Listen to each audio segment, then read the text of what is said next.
hadduu Ibraali ka noqdo waxaan idiin soo gudbin doonaa warbixinadii kale ee ugu dambeeyay ee daafaha caalamka ee ku aadanaa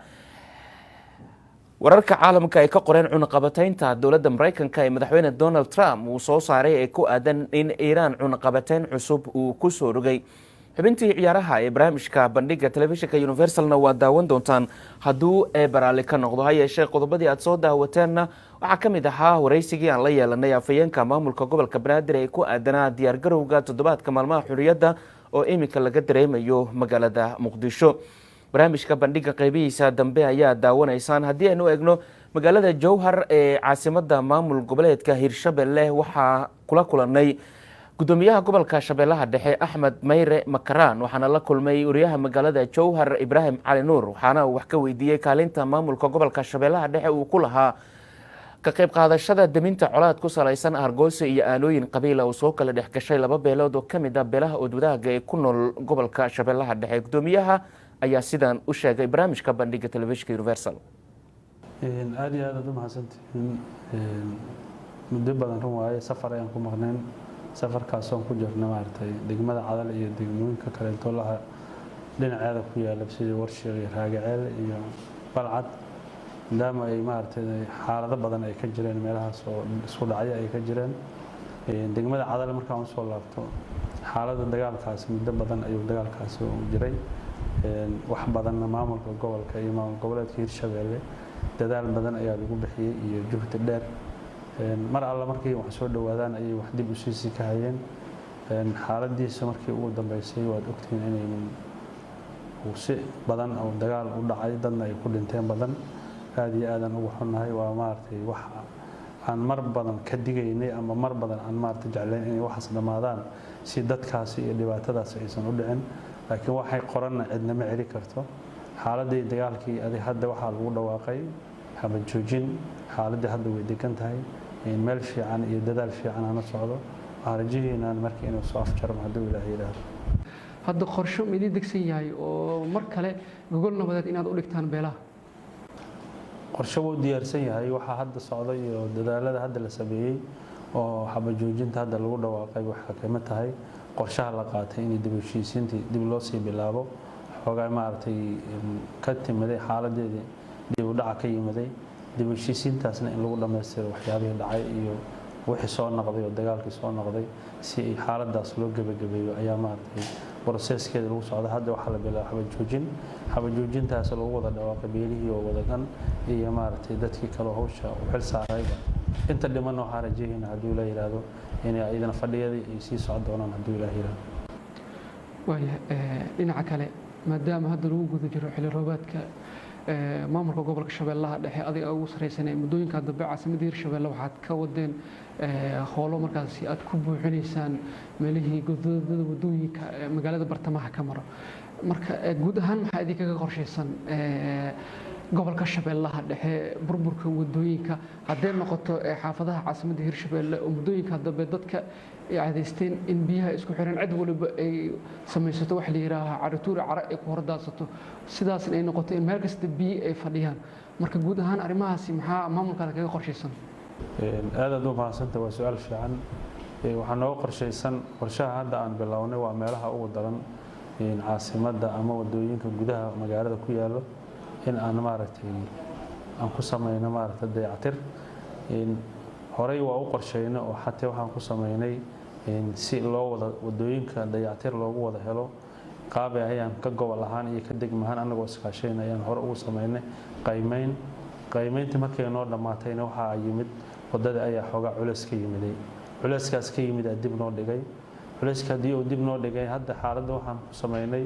maadaama aan wixii wadada lagu dayactiray ee wadada soo mari karin oo gaadiidka uu culays ka jiro waxaan sameynay inaan maartay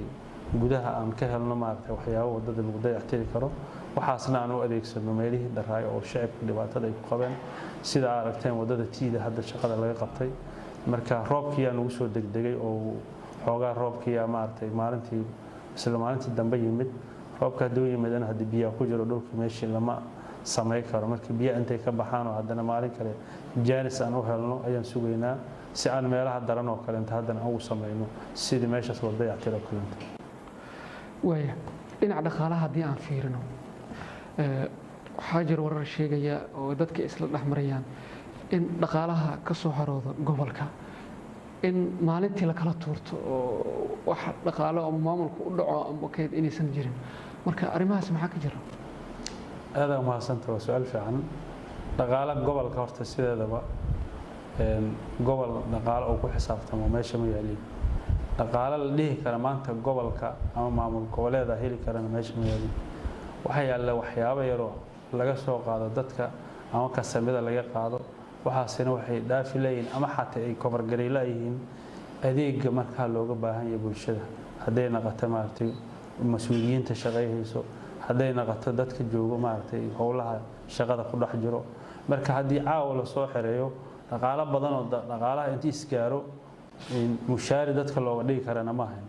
dhaqaale wiig looga dhigi karana ma ahayn waa dhaqaale maalintaas oo nolosha dadka shaqeeyaha ama shaqada haya aan xaatay buuxi karin aan kaafi karin marka dhaqaale waxaa la yiraahdaa dhaqaale badan oo isgaari karo isna xaji karo oo sida shaqaalaha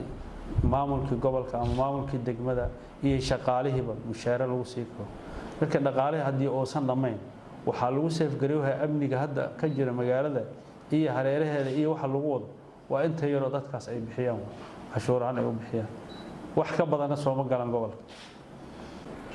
ugu dambeyn marka maxaad baaqad u jeedinaysaa guud ahaan gobolka Shabeellaha Dhexe bulshada ka soo jeedo ee dal iyo dibad joogta waxaan u jeedaa in gacmaha la isqabsado horumarna la gaaro haddii la yiri marba maartay waxa la yahay federal micnihiisu waxa way adiga gurigaaga dhisaw marka ummadda Shabeellaha Dhexe ka soo jeedo oo degan maartay dibadda iyo gudaha degan inay isku tashtaan ayagoo sidii maartay wax u qabsan lahaayeen bulshadana ay maartay ay wax u qaban lahaayeen tan kale into horumar waxa la gaaraa ama horumar waxa laga shaqeeyaa markii uu amni jiro laakiin haddii uusan amni jirin awalan bil aadanku laba system haddii ay u fududaato waxa kale into dhan way u fududahay adeega ugu horeeyo waa amni haddii la helo wada lagu gaaro meel kastana la helo dadku wax kasta way qabsan karaan annaga haddii maanta ay wada jirto haddii uu jiro amni intaba inaan horumarka ka shaqeyno ayaa maartay muhiimadda koowaad noo ah isqaabka aan u shaqeeyay mar hore ayaan diyaarinay laakiin meel looga shaqeeyo male wadadina ma hayno amnigina lama hayo marka waa intaas in horta la helo amni laakiin waxa way cadawgii la dagaashanay ummadda Soomaaliyeed horumarkeeda la dagaalay ayaa meel kasta taagan asiga ayaa dadka dhibo haya mar haddii uu marka aadan haysan intaas aadan haysan horumarka si looga shaqeeyo lama helayo awoodeedana lama yeelaayo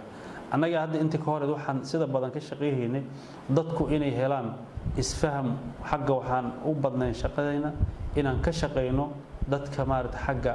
in heshiisiinta iyo dib u heshiisiinada iyo dadku maarta sidii isku fahmi lahaayeen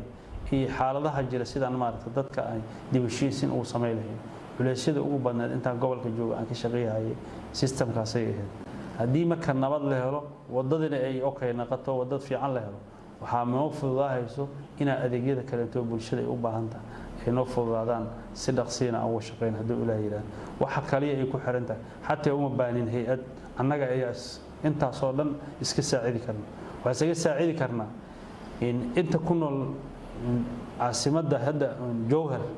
haddii la yiraahdo waxa maanta wax la qabahay qofkiiba intaas keento oo dib ku ahayn ayaa wax ku qabsan karnaa waana noo qorshaysay laakiin intaas waxaan la'nahay haddii marba aadan wadadina ay aadan haysan wada fiican oo ku soo maraan aadan haysan maaragtay in amni oo meel ka saacad uu ku taagan yahay wax qabashadu waxay naqaysaa mid dhaqaalaha marka aad iyo aad u mahadsantahay shacabka gobolka degan waxaan u rajeeyaa inuu dhibaatada iyo culayska jira Ilaahay uu naga saaro ayagana waxaan u sheegaynaa inay isku tashtaan gacmahana aan wada qabsano horumarkeena iyo amnigeena intaba anagu ku jira dadka walaalaha oo degan gobolka Shabeellaha Dhexe oo isdagaalayana inay dagaalada iyo dhibaatooyinka waxba faa'iido aysan ka helin ay maslaxadooda ay ku jirto nabadana inay maartay ku baaqaan nabadna ay ku wada noolaadaan ayaa sharafkooda iyo horumarkooda ku jira gudoomiyaha gobolka Shabeellaha